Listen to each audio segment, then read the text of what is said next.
পটুয়াখালীর পক্ষ থেকে,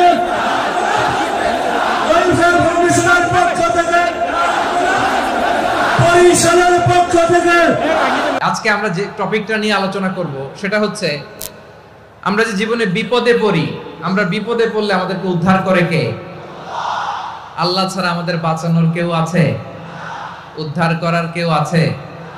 রক্ষা করার কেউ আছে? এজন্য বিপদে পড়লে আমরা চাইবো কার কাছে? আমাদের যাই দরকার হোক আমরা ফরিয়াদ করব কার কাছে? নাকি মাজারে যেয়ে চাবেন? মাজারে যেয়ে চাবেন? অনেকে তো মাজারে যেয়ে কপাল ঘষে, আছে না নাই? মাজারে যেয়ে সন্তান চায়, আছে? এই এলাকায় নাই, এলাকার লোকদের আকীদা খালেস আমি জানি। মাজারে যেয়ে কপাল ঘষে আর সন্তান চায়। আচ্ছা, মাজারে গেলে সন্তান পাওয়া যায়? আচ্ছা, মাজারে না গেলে যদি বাচ্চা না হতো, গরু ছাগলের যে বাচ্চা হয় ওরা কোন মাজারে মানত করে বলেন? কথা কি বুঝতেছেন? এই যে প্রতি বছর গরু ছাগল ভেড়া এগুলো যে বাচ্চা দেয়, এরা কোন মাজারে যে মানত করে?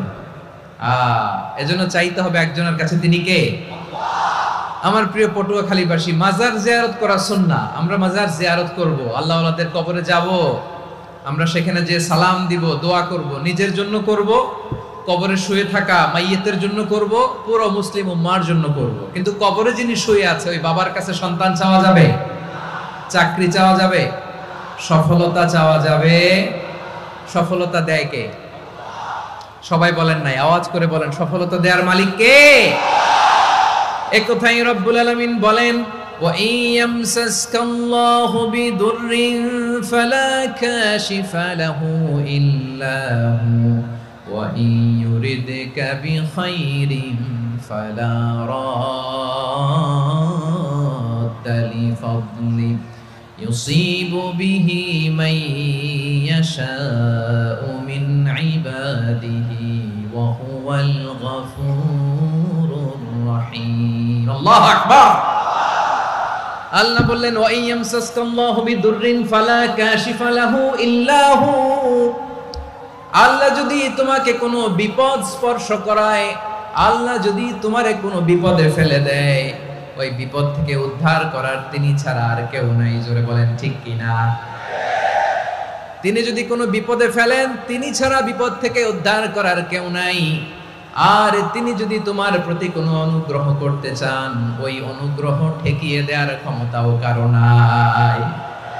আল্লাহ যদি আপনার সফলতা দিতে চায়, পৃথিবীর কোন শক্তি ওই সফলতাকে থামাতে পারে? এজন্য আল্লাহ বললেন, খবরদার, চিন্তার আকীদা খালিস করে নাও। ওয়া ইয়ামসাসকাল্লাহু বিদুররিন ফালা কাশিফা লাহু ইল্লা হু। আল্লাহ বিপদে ফেললে বিপদ থেকে উদ্ধার করার কেউ থাকে না। আর আল্লাহ যদি তোমার প্রতি দয়া দেখাতে চান, অনুগ্রহ করতে চান, ওই অনুগ্রহকে প্রতিরোধ করার মতো ক্ষমতা কারো নাই। তিনি তার বান্দাদের মধ্য থেকে যাকে ইচ্ছা তাকে দেন, যত ইচ্ছা তত দেন। তিনি ক্ষমাশীল, তিনি মেহেরবান। সুবহানাল্লাহ। তিনি ক্ষমাশীল, তিনি মেহেরবান। তাহলে এই আয়াত থেকে আমরা বুঝতে পারলাম, আমরা যদি বিপদে পড়ি আমাদেরকে কেউ বাঁচাতে পারে না। আমার বাবা আমারে বাঁচাতে পারে? হ্যাঁ? আমার মা আমাকে বাঁচাতে পারে? আমার বন্ধু আমারে বাঁচাতে পারে? আমার দলের কর্মী আমাকে বাঁচাতে পারে? আমার পীর সাহেব আমারে বাঁচাতে পারে? আমার পটুয়াখালীর ভাইয়েরা খেয়াল রাখবেন, বাঁচাতে পারে এক মহান সত্তা, উদ্ধার করতে পারে এক মহান সত্তা। চিৎকার করে বলুন, তিনি কে? আবার আল্লাহ বললেন, আম্মাই ইউজিবুল মুযতাররা ইযা দাআহু ওয়া ইয়াকশিফুস সুআ ওয়া ইয়াজআলুকুম খুলাফাআল আরদ আইলাহুম মা'আল্লাহ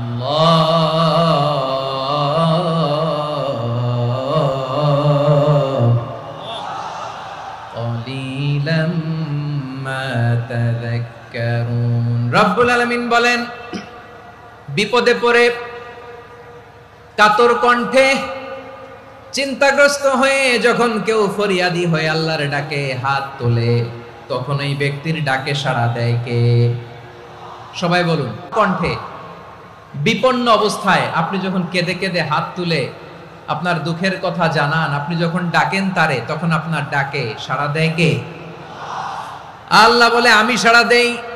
তোমাদের বিপদকে মুক্ত করে দেয় কে? ওই আল্লাহর সাথে কোন উপাস্য আছে নাকি? কিন্তু খুব অল্প সংখ্যক লোকই তোমরা উপদেশ গ্রহণ করো। কথাটা কার? তাহলে বিপন্ন মানবতা যখন কাঁদে, মানুষ যখন বিপদে পড়ে নিরুপায় হয়ে ফরিয়াদ করে, তার ডাক শোনার কেউ নাই একজন ছাড়া। চিল্লায় বলেন তো তিনি কে? এজন্য আমরা ফরিয়াদের হাত কার দিকে তুলব? প্রিয় পটুয়াখালী বলেন, ফরিয়াদের দুটো হাত আমরা কার দিকে তুলব? এবং খেয়াল রাখতে হবে, মাথার সাথে সেট করে নিতে হবে, আল্লাহ ছাড়া আমাকে উদ্ধার করার কেউ নাই। এই পৃথিবীতে কেউ আপন না। প্রিয় ভাইরা, বিপদে বললে বোঝা যায় কেউ আপন না। আপন শুধু একজন মহান সত্তা, তিনি কে? এটা কি আপনারা খেয়াল রাখতে পারবেন? হ্যাঁ, বিপদে আপদে কেউ আমাদের বাঁচাতে পারে না, তরাতে পারে না, মুক্তি দিতে পারে না, উদ্ধার করতে পারে না, একমাত্র আমার প্রভু ছাড়া, আল্লাহ ছাড়া। চিল্লায় বলেন ঠিক কিনা? এবং প্রিয় পটুয়াখালীর ভাইয়েরা, মাথার সাথে এটা সেট করে নিতে হবে যে আমাদের পুরো জীবনটাই পরীক্ষা। পুরো জীবনটাই কি? The life is a test. পুরো জীবনটাই পরীক্ষা। এই জীবনে বিপদ আসবে, আপদ আসবে, পরীক্ষা আসবে, সবার জীবনে এটা থাকে। এক একজনের পরীক্ষা এক এক রকম। আমার পরীক্ষা একরকম, মাসুদ ভাইয়ের পরীক্ষা একরকম, চৌধুরী সাহেবের পরীক্ষা একরকম, আপনার পরীক্ষা একরকম, ওনার পরীক্ষা আবার আরেক রকম। পুরো পৃথিবীটাই পরীক্ষা ক্ষেত্র, সবাই পরীক্ষা দিচ্ছি, কিন্তু কারো পরীক্ষা প্রশ্নের সাথে কারোটার মিল নাই। সুবহানাল্লাহ পড়বেন না? পুরোটাই পরীক্ষা ক্ষেত্র, সবাই পরীক্ষার্থী, কিন্তু প্রশ্নপত্র একটার সাথে আরেকটা মিলে না। One doesn't match the other. একজনেরটার সাথে আরেকজনেরটা মিলে না। কাউকে আল্লাহ তাআলা ধনী বানিয়ে পরীক্ষা করেন। কি বানিয়ে? কথা কি বুঝতেছেন নাকি কষ্ট হচ্ছে? কষ্ট হচ্ছে আপনাদের? কাউকে আল্লাহ ধনী বানিয়ে পরীক্ষা করেন, আবার কাউকে আল্লাহ তাআলা গরিব বানিয়ে পরীক্ষা করেন, কাউকে আল্লাহ অসুস্থ বানিয়ে পরীক্ষা করেন। কেউ দেখবেন যে দুরারোগ্য ব্যাধিতে আক্রান্ত, ডাক্তার বলেছে আর সময় নাই, দুরারোগ্য ব্যাধি, ক্যান্সার, যার নেই কোনো অ্যান্সার, তার জন্য পরীক্ষা হচ্ছে এই রোগ। আরেক লোক দেখবেন তার আবার রোগ বালাই নাই, মাশাআল্লাহ, তাকে আল্লাহ তাআলা আর্থিক দৈন্যতা, দারিদ্রতা দিয়ে পরীক্ষা করছেন। এরকম আছে না নাই? টাকা পয়সা নাই, দিন আনে দিন খায়, যা আছে তাতে চলে না, এটা তার জন্য পরীক্ষা। আবার আরেক শ্রেণীর লোক দেখবেন তাকে আল্লাহ অসুস্থতাও দেয় নাই, দারিদ্রতাও দেয় নাই, তার দাম্পত্য জীবনের সমস্যা আছে না নাই? স্ত্রী কথা শোনে না, অথবা ছেলে মেয়ে কথা শোনে না। তাহলে পরীক্ষা সবার জীবনে আছে, এক একজনের পরীক্ষাটা এক এক রকম। আল্লাহ তাআলা দেখতে চায় যে এই পরীক্ষার সময় আমরা কিরকম রেসপন্স করি। How to deal with the test, কিভাবে এই বিপদ আপদ পরীক্ষাগুলোকে আমরা হ্যান্ডেল করব, ডিল করব, এটা হচ্ছে আজকের আলোচনার বিষয়। বুঝতে পেরেছেন সবাই আমার প্রিয় ভাইয়েরা? তাহলে পরীক্ষাময় আমাদের জীবন, বিপদ আপদ পরীক্ষা, এটা মানুষের পিছু ছাড়ে না। সবার জীবনে পরীক্ষা আছে। নবীদের জীবনেও পরীক্ষা ছিল। সাহাবারা জিজ্ঞেস করেছেন, ইয়া রাসূলুল্লাহ, আইয়ুন নাসি আশাদ্দু বালাআন ফিদ দুনিয়া, এই দুনিয়ার বুকে কাদের পরীক্ষা সবচেয়ে বেশি? বিশ্বনবী বলেছেন, আল আম্বিয়া। এই পৃথিবীতে সবচেয়ে বেশি পরীক্ষা আল্লাহ তাআলা নিয়ে থাকেন নবীদের।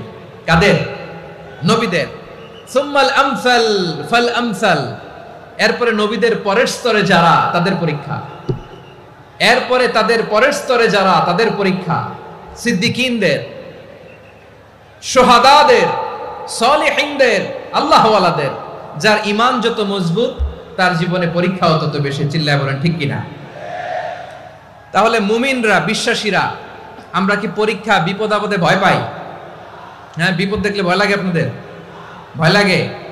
হ্যাঁ, না, মুমিনরা বিপদে ভয় পায় না, তারা হতাশ হয় না, সুবহানাল্লাহ, তারা নিরাশ হয় না। বিশ্বাসীরা হাল ছেড়ে দেয় না, তারা ভরসা রাখে একজনের উপর। চিল্লায় বলতে হবে তিনি কে? কারণ মুমিন জানে the grief isn't permanent, the test isn't permanent, the struggle in our life isn't permanent. আমাদের জীবনের দুঃখ, কষ্ট, স্ট্রাগল, এগুলো পার্মানেন্ট নয়। after every difficulties there is an ease. সব কষ্টের পরেই একটা সুখ আছে না নাই? রব্বুল আলামিন বলেন, ফা ইন্না মাআল উসরি ইউসরা, ইন্না মাআল উসরি ইউসরা, ভয় পেও না, চিন্তা করো না, কষ্টের সাথেই আমি রেখে দিয়েছি স্বস্তি। সুবহানাল্লাহ বলেন। মুমিন জীবনে বিপদ যত বেশি, কষ্ট যত বেশি, তার সামনে সফলতা তার চেয়েও বেশি, ঠিক কিনা বলেন? কারণ বিশ্বাসীরা জানে রাত্রি যত গভীর হয় সুবহে সাদিকের সময় তত আগাতে থাকে। গর্ভবতী নারীর পেটের ব্যথা যত বাড়তে থাকে, ঘরে নতুন মেহমান আগমনের সময় ঘনাতে থাকে। মুমিনদের উপর বিপদ, অত্যাচার, আপদ, পরীক্ষা যত বাড়তে থাকে, কালেমার পতাকা উড্ডয়নের সময় কাছে আসতে থাকে। বিশ্বাসীদের এগুলো হিসাব মিলানো অনেক আগে, এগুলো অনেক আগে হিসাব মিলানো। দুঃখের আধার শেষে সুখের আলো মিটি মিটি হাসে, চিল্লায় বলেন ঠিক কিনা? দুঃখ যত বেশি, পরীক্ষা যত বেশি, কষ্ট যত বেশি, সুখের সময় তত কাছাকাছি, চিল্লায় বলতে হবে ঠিক কিনা? এজন্য মুমিন জীবনে পরীক্ষা বেশি, মুমিনদের হতাশা নাই। মুমিনরা নিরাশ হয় না, হতাশ হয় কাফিররা। মুমিনরা কখনো হাল ছেড়ে দেয় না, মুমিনরা ভরসা রাখে একজনের উপর, তিনি কে? তাহলে আমার প্রিয় পটুয়াখালীবাসী, বিপদ থাকবে, পরীক্ষা থাকবে, এই বিপদ থেকে আমাদেরকে উদ্ধার করবেন একজন, তিনি কে? আমরা শুধু আল্লাহর উপরই ভরসা রাখবো। রাজি আছেন তো? চাইবো একজন সত্তার কাছে, আওয়াজ করে বলুন তিনি কে? একজন সত্তার কাছে চাইবে। বিশ্বনবী ওনার চাচাতো ভাই আব্দুল্লাহ ইবনে আব্বাস রাদিয়াল্লাহু তাআলা আনহুকে বললেন, ইয়া আব্দুল্লাহ ইবনে আব্বাস, হে আব্দুল্লাহ ইবনে আব্বাস, ইযা সাআলতা ফাসআলিল্লাহ, যখন চাইবে আল্লাহর কাছে যাও। ও আব্দুল্লাহ, যখন চাইবা আল্লাহর কাছে চাও। ওয়া ইযা ইসতাআনতা ফাসতাইন বিল্লাহ, যখন সাহায্য চাইবা আল্লাহর কাছে ফরিয়াদ করো। জেনে রেখো ও আব্দুল্লাহ, ওয়া'লাম আন্নাল উম্মাতা লাউ ইজতামাআত আলা আন ইয়ানফাউকা বিশাইইন লাম ইয়ানফাউকা ইল্লা বিশাইইন ক্বাদ কাতাবাহু আল্লাহু লাক। ও আব্দুল্লাহ, জেনে রেখো, মনে রেখো, গোটা বিশ্বের সবাই মিলে যদি তোমার উপকার করতে চায় ততটুকুই তারা করতে পারবে যতটুকু আল্লাহ তোমার নসিবে সেটা লিখে রেখেছে, ঠিক কিনা বলেন? আর যদি গোটা বিশ্বের সবাই মিলে তোমার বিরুদ্ধে কনস্পাইরেসি করে, ষড়যন্ত্র করে, গোটা বিশ্বের সবাই মিলেও যদি তোমার ক্ষতি করতে চায় ততটুকুই শুধু পারবে যেটা আল্লাহ তোমার জন্য বরাদ্দ রেখেছে। যতটুকু আল্লাহ তাআলা তোমার জন্য বরাদ্দ রেখেছে অতটুকুই ক্ষতি করতে পারবে, আর এক চুল বেশিও করতে পারবে না, কমও করতে পারবে না, চিল্লায় বলেন ঠিক কিনা? এজন্য আমরা চাইবো কার কাছে? সবাই বলেন নাই, আওয়াজ করে বলেন কার কাছে? সব সময় আমরা আল্লাহর কাছে চাইবো, বিপদে আপদে, সুখে দুঃখে, সচ্ছল অবস্থায় অসচ্ছল অবস্থায়, পরাজয়ের সময় বিজয়ের সময়, সব সময় আমরা ভরসা রাখবো কার উপর? সবাই বলুন। একদল লোক আছে যারা বিপদে পড়লে আল্লাহরে ডাকে, আছে না নাই? পটুয়াখালীতে মাশাআল্লাহ নাই। বিপদ আসলে আল্লাহরে ডাকে, বিপদ নাই আল্লাহও নাই। বিপদে পড়লে নামাজ পড়ে, বিপদও নাই নামাজও নাই। বিপদে পড়লে জিকির করে, বিপদ যখন চলে যায় ওদের জিকিরও বন্ধ হয়ে যায়, এরকম আছে না নাই?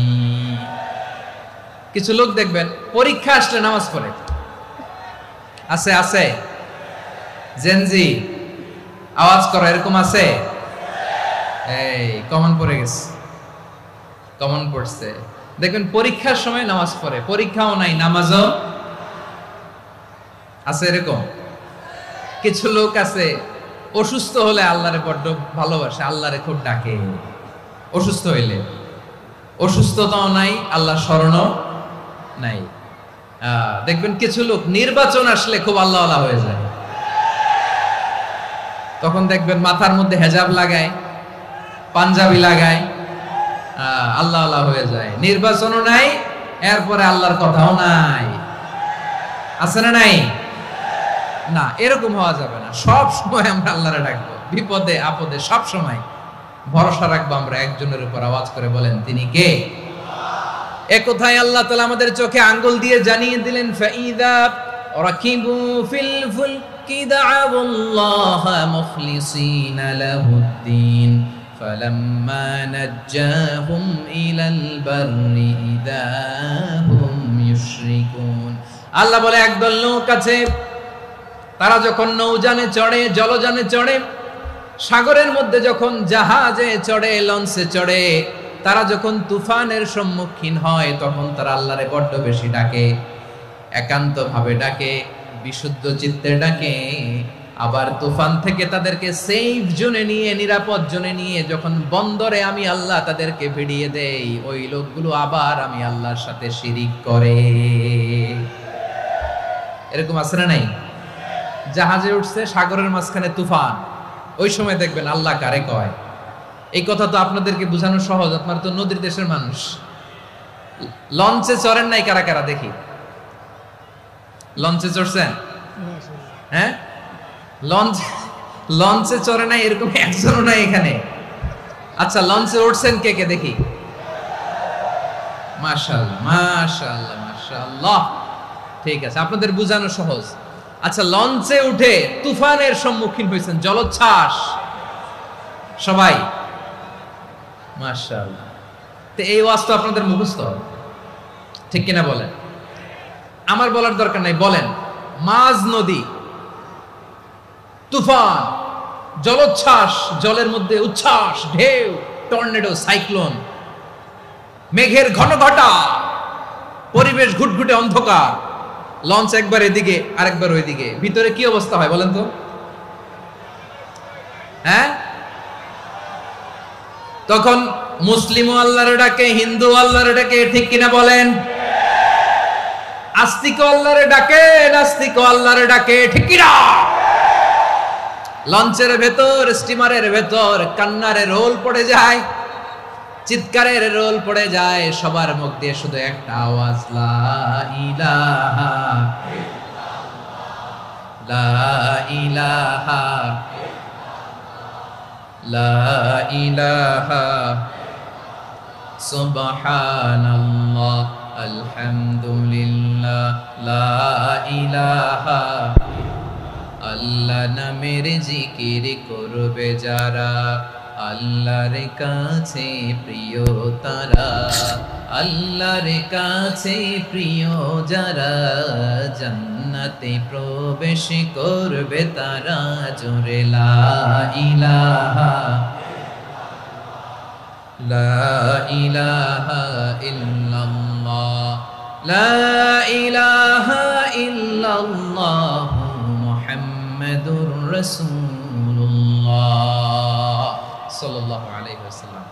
আমার প্রিয় পটুয়াখালীবাসী, তাহলে লঞ্চের ভেতরে যখন আমরা তুফানের মধ্যে পড়ি, তখন সবাই মিলে আমরা একটা নামের জিকির করি। নামটা কার? মুসলমানেরাও ডাকে, হিন্দুরাও ডাকে, আস্তিকও ডাকে, নাস্তিকও ডাকে, সবাই ডাকে একজনকে। তিনি কে? আবার দেখবেন ওই আল্লাহ তুফানের পরে, ঝড়ের পরে ওই লঞ্চটাকে যখন সদর ঘাটে ফিরিয়ে দেয়, আবার আমরা নাফরমানি শুরু করে দেই। সে কোথায় আল্লাহ বললেন, ফাইদা রাকিবু ফিল ফুলকি দা'আউল্লাহ মুখলিসিনা লাহুদ্দিন ফালাম্মা নাজ্জাহুম ইলাল বাররি ইযা হুম ইউশরিকুন। সাগরে যখন তুফানে পড়ে আমি আল্লাহর ডাকে, আবার আমি আল্লাহ যখন বাঁচিয়ে দেই, আবার আমি আল্লাহর সাথে শিরিক শুরু করে। আমরা কি এরকম হতে চাই নাকি? এরকম করবেন? হ্যাঁ না, আমরা তুফানে পড়লেও আল্লাহরে ডাকি, আবার বাঁচায় দেওয়ার পরেও ডাকি কারে? আল্লাহকেই ডাকি। বিমানের মধ্যে মাঝে মাঝে দেখবেন যে এয়ার টার্বুলেন্স হয়, জানেন? এয়ার টার্বুলেন্স জানেন তো? মাঝে মাঝে বিমানটা বাউন্সিং করে, বাম্পি, ভেরি বাম্পি ওয়েদার। শুনেন নাই?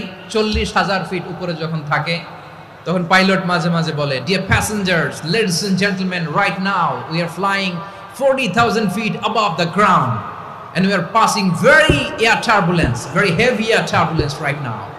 Please fasten your seat belt.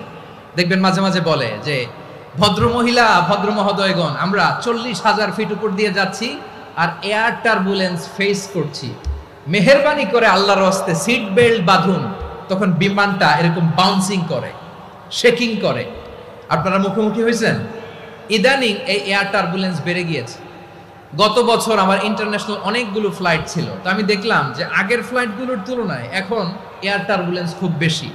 আমি একটু রিসার্চ করে দেখলাম, ক্লাইমেট চেঞ্জের কারণে, জলবায়ু পরিবর্তনের কারণে আকাশের বাতাসের মুভমেন্টে পরিবর্তন হয়েছে, ফলে এখন বিমান শেকিং করে বেশি, বাউন্সিং, বাম্পি ওয়েদার।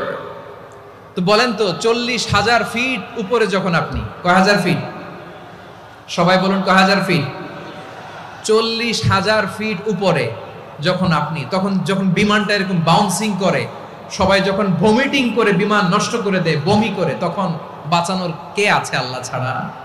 কেউ আছে? ওই মুহূর্তেও সবাই মিলে একজনের ডাকে আওয়াজ করে বলেন তিনি কে? মাঝে মাঝে কিছু সোশ্যাল মিডিয়ায় কিছু ভিডিও পাওয়া যায় যে হেভি যখন এয়ার টার্বুলেন্স হয় 10 সেকেন্ড 15 সেকেন্ডের কিছু ভিডিও পাওয়া যায়, বিমানটা এরকম বাউন্সিং করছে, বাম্পি ওয়েদার, কাঁপছে, মানুষগুলো বমি করছে, অক্সিজেন মাসগুলো সব ঝুলে পড়েছে, বিমানটা শুধু কাঁপছে। তখন দেখবেন বিমানের ভেতরেও এরকম লঞ্চের মতো চিৎকার আছে না নাই?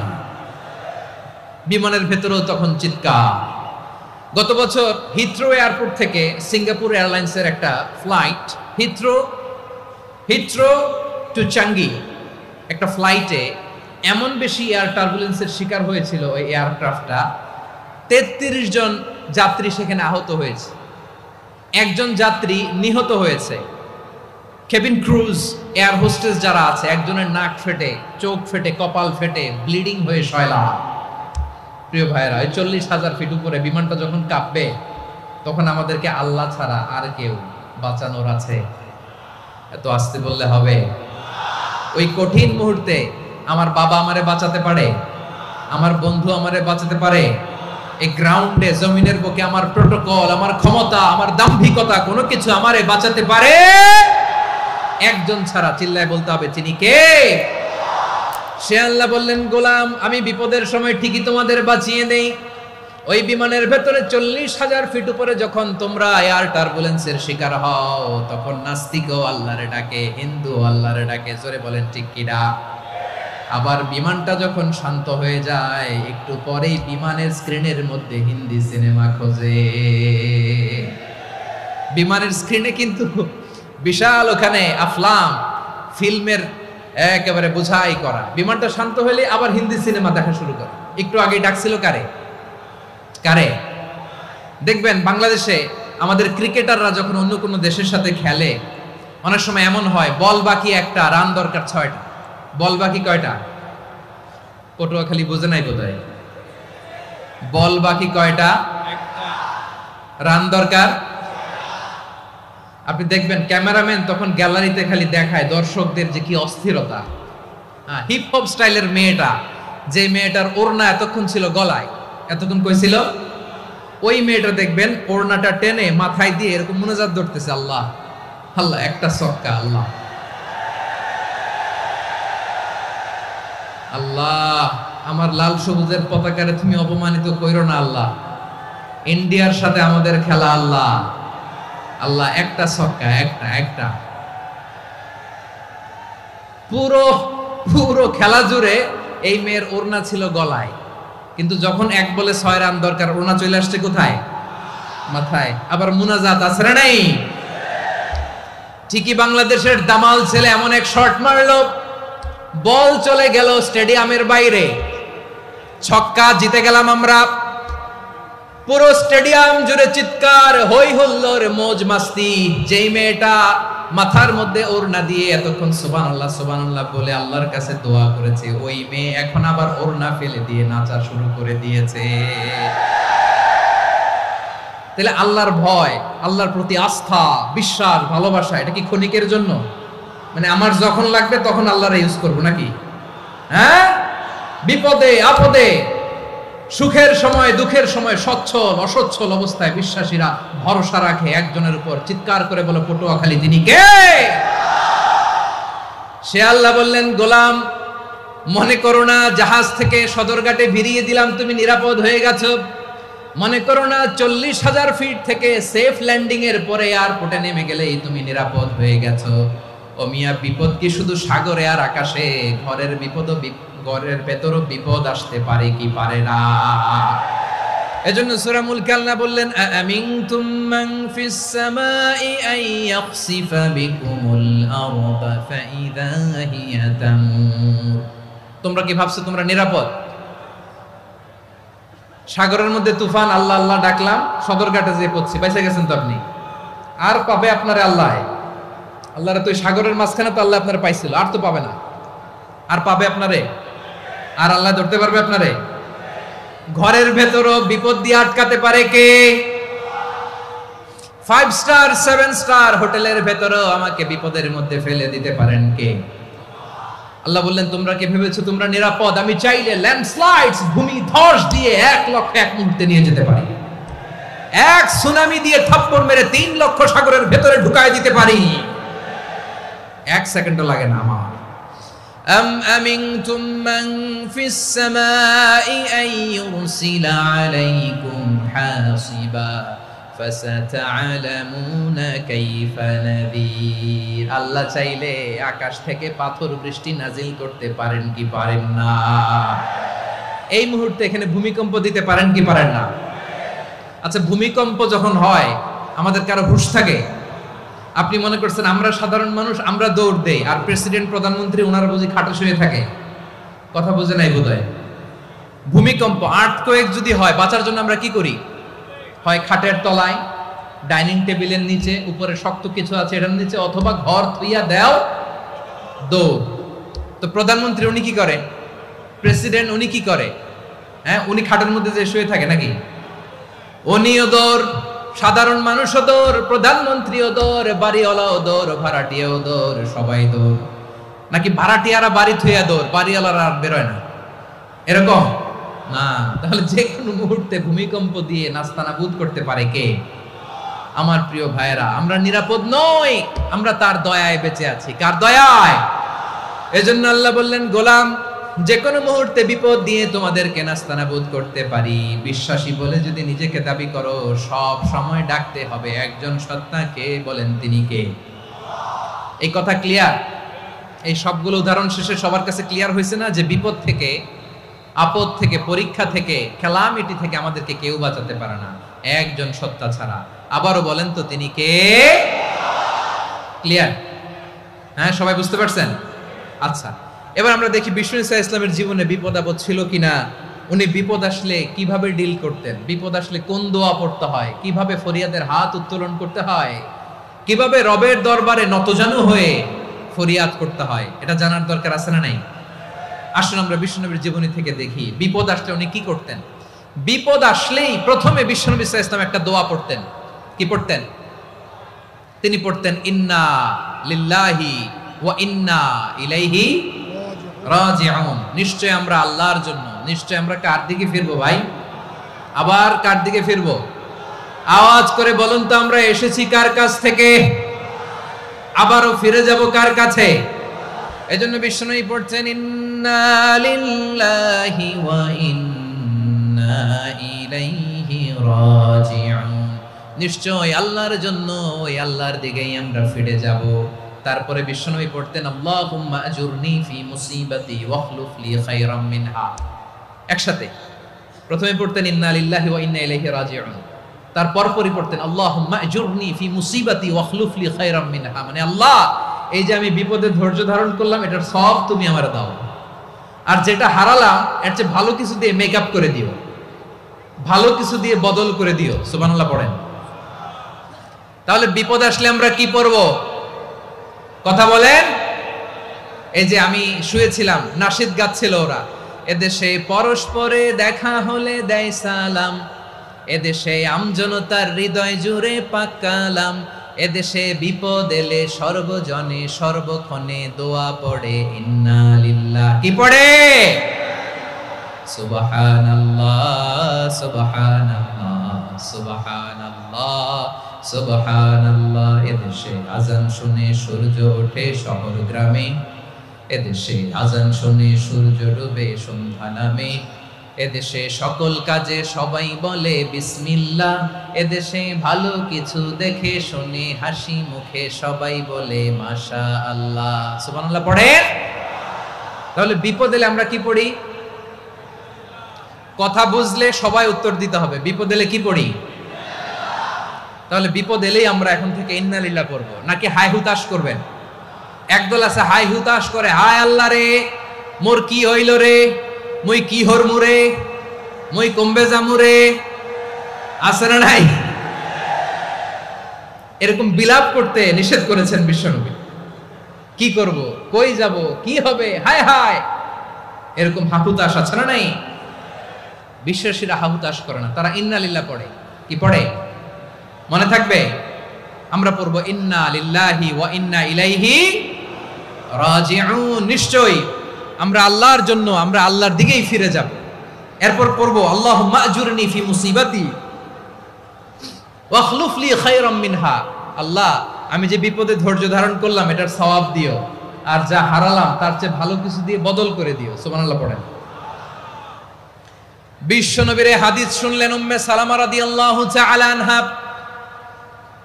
ওনার স্বামী হলো আবু সালামা। মজার ঘটনা খেয়াল করে শুনেন আমার প্রিয় কলিজার টুকরা ভাইয়েরা। কানগুলো খরগোশের কানের মতো খাড়া করে আমার দিকে তাকান। সাইয়্যিদাতুনা উম্মে সালামা রাদিয়াল্লাহু তাআলা আনহা, ওনার স্বামীর নাম আবু সালামা। শ্রেষ্ঠ দম্পতি, শ্রেষ্ঠ ফ্যামিলি। প্রথমে হিজরত করেছিলেন হাবাসায়, পরে হিজরত করেছেন মদিনায়। উহুদ যুদ্ধের পরে ওনার স্বামী আবু সালামা ইন্তেকাল করলো, শহীদ হলো। সুবহানাল্লাহ পড়েন। যখন আবু সালামা ইন্তেকাল করলো, উম্মে সালামা রাদিয়াল্লাহু তাআলা আনহা কেঁদে কেঁদে হয়রান। আর নবীর শিখানো বাণী অনুযায়ী তিনি বারবার পড়ছিলেন ইন্না লিল্লাহ। কি পড়ছিলেন? জামু, কি হরমু, এগুলো বলে নাই। কি বলছে? ইন্না লিল্লাহ। যেহেতু বিশ্বনবী বলেছেন কেউ যদি বিপদের প্রথম ধাক্কায় পড়ে ইন্না লিল্লাহি ওয়া ইন্না ইলাইহি রাজিউন, আল্লাহুম্মা আজুরনি ফি মুসিবাতি ওয়া খলুফ লি খায়রাম মিনহা, তাহলে এই বিপদে যে সে যা হারালো তার চেয়ে শ্রেষ্ঠ কিছু দিয়ে আল্লাহ তার বদল দিয়ে দিবে। এই হাদিস শুনে উম্মে সালামা রাদিয়াল্লাহু তাআলা আনহা ওনার প্রাণ প্রিয় স্বামী আবু সালামার ইন্তেকালের পরে চোখের পানি ছাড়ে আর পড়ে ইন্না লিল্লাহি ওয়া ইন্না ইলাইহি রাজিউন, আল্লাহুম্মা আজুরনি ফি মুসিবাতি ওয়া খলুফনি খায়রাম মিনহা। বারবার এই দোয়া পড়ে চোখের পানি ছাড়ে, এই দোয়া পড়ে চোখের পানি ছাড়ে, আর মনে মনে বলে আবু সালামার মতো ভালো মানুষ মদিনাতে নাই, আবু সালামার চেয়েও ভালো মানুষ মদিনাতে নাই, তার চেয়ে ভালো মানুষ কি করে আল্লাহ তাআলা আমারে দিবে, তার চেয়ে ভালো মানুষ তো আমি মদিনাতে দেখি না। চোখের পানি দিয়ে বুক ভাসায় আর নবীর হাদিসের উপর আমল করে পড়ে ইন্না লিল্লাহি ওয়া ইন্না ইলাইহি রাজিউন, ইন্না লিল্লাহি ওয়া ইন্না ইলাইহি রাজিউন। পড়তে পড়তে চোখের পানি ছাড়ে আর চিন্তা করে বিশ্বনবী বললেন এই দোয়া পড়লে যেটা হারালাম তার চেয়ে ভালো কিছু দিয়ে আল্লাহ পুরস্কার দেয়। আবু সালামার চেয়ে ভালো মানুষ মদিনার মধ্যে আর কে হতে পারে? কি আজীব তামাশা, কি অবাক করা ঘটনা। কিছুদিন পরে দেখা গেল সাইয়্যিদুল মুরসালিন রাহমাতাল লিল আলামিন স্বয়ং বিশ্ব নবী উম্মে সালামাকে বিয়ের প্রস্তাব পাঠিয়েছে। স্বয়ং বিশ্ব নবী উম্মে সালামা রাদিয়াল্লাহু তাআলা আনহাকে বিয়ের প্রস্তাব পাঠিয়েছেন। উনি রাজি হয়ে গেলেন, বিয়ে হয়ে গেল, উনি হয়ে গেলেন উম্মুল মুমিনিন, আমাদের মা, পুরো মুসলিম উম্মার মা। চিৎকার করে বলেন আল্লাহু আকবার। তাহলে আমার প্রাণপ্রিয় ভাইয়েরা, বিপদে পড়লে আমরা পড়ব ইন্না লিল্লাহি ওয়া ইন্না ইলাইহি রাজিউন, আল্লাহুম্মা আজুরনি ফি মুসিবাতি ওয়া খলুফ লি খায়রাম মিনহা। পড়বেন? পড়বেন না? যারা যারা বিপদ আসলে এই দোয়াটা পড়বেন এখন থেকে আওয়াজ করে ইনশাআল্লাহ বলেন। যা হারাইছেন তার চেয়ে শ্রেষ্ঠ জিনিস দিয়ে বদলা দিবে কে? বিশ্বাস হয়? একটু সন্দেহ লাগে মনে হয়, একটু সন্দেহ আছে? যাদের বিশ্বাস হবে তাদের কি আল্লাহ উত্তম বদলা দিবে, ঠিক কিনা বলেন? তাহলে বিপদে পড়লেই প্রথমে আমরা এটা পড়ব। দোয়াগুলো যদি এখন মুখস্থ না হয়, এই যে রেকর্ডিং হচ্ছে, পেয়ে যাবেন, কালকেই পেয়ে যাবেন। শুনে শুনে মুখস্থ করবেন। আমার মায়েরা, আমার বোনেরা, আপনাদের জন্য 3টি মাঠের অ্যারেঞ্জমেন্ট করা হয়েছে, আমি জানি। আপনারাও এই দোয়াগুলো পড়বেন, আপনার স্বামীকে শেখাবেন, সন্তানকে শেখাবেন, আপনার পুরো পরিবারটাকে জান্নাতের টুকরো বানিয়ে দিবে কে? তাহলে বিপদ আসলে প্রথমে কি পড়তে হবে এটা জেনে গেলাম। এরপরে বিপদ আসলে নিজেকে কি করে আল্লাহর কাছে সঁপে দিতে হয় এটাও জানার দরকার আছে না নাই? বিপদে প্রথমে ইন্না লিল্লাহ করলাম, ধৈর্য ধারণ করলাম, বিপদ থেকে উদ্ধারের সর্বোচ্চ চেষ্টা করলাম। আমার কাজ যখন শেষ তখন আমি আমার এই বিষয়টা আল্লাহর কাছে সঁপে দিব। কার কাছে সোপর্দ করব? কার কাছে? বিপদে পড়লে কেমন করে নিজেকে আল্লাহর কাছে সঁপে দিতে হয়, আসুন সাইয়েদনা ইব্রাহিম আলাইহিস সালামের জীবনী থেকে জানি। আল্লাহর খলিল ইব্রাহিম আলাইহিস সালাম আমাদের মতো সমাজ ব্যবস্থা পায় নাই। আমরা জন্মের পরে আমাদের কানের ভেতরে আজান দিয়েছে কে? একামত দিয়েছে কে? আমাদের বাপ দাদারা আমাদের কানে আজান দিয়েছে কি? দেয় নাই। আমাদের জন্মের পরেই তো আজান, একামত, বাড়ির পাশে মসজিদ, প্রতিদিন আজান, জুমার খুতবা, প্রতি মাসে মাসে তাফসিরুল কোরআন মাহফিল, মসজিদ, মিনারা, অভাব নাই। ঠিক কিনা বলেন? আপনি যেই সুন্দর ইসলামিক এনভায়রনমেন্ট পেয়েছেন, আমাদের ইব্রাহিম খলিল উনিও কি এরকম পেয়েছিলেন? হ্যাঁ, উনি জন্মের পর পরে ওনার কানে আজান দিছে কেউ? আমার প্রিয় ভাইরা, আগা গোড়া একটা শিরকি পরিবেশ উনি জন্মগ্রহণ করেছেন। উনি ছাড়া ওই তল্লাটে একজনও আল্লাহর উপর বিশ্বাসী নাই। কল্পনা করতে পারেন? গোটা তল্লাটে, গোটা দেশে বিশ্বাসী মুমিন, আল্লাহর উপর বিশ্বাস স্থাপনকারী কয়জন? সবাই বলেন কয়জন? বাকি সব মুশরিক। বাকি সব মুশরিক নিজের সাথে নিজে শক্ত বোঝাপড়া করে, অ্যানালজি করে, সেলফ কনভারসেশন করে উনি মহা সত্যের সন্ধান পেয়েছেন। উনি আকাশের তারা দেখে ভাবে মনে হয় এটাই আমার খোদা। ওরা দেখে তারা নাই, মনে মনে বলে না তাইলে এটা না। আবার চাঁদ দেখে বলে চাঁদটা বড় মায়া লাগে, মনে হয় এটাই আমার রব। পরে দেখে চাঁদও নাই, কয় না এটা না।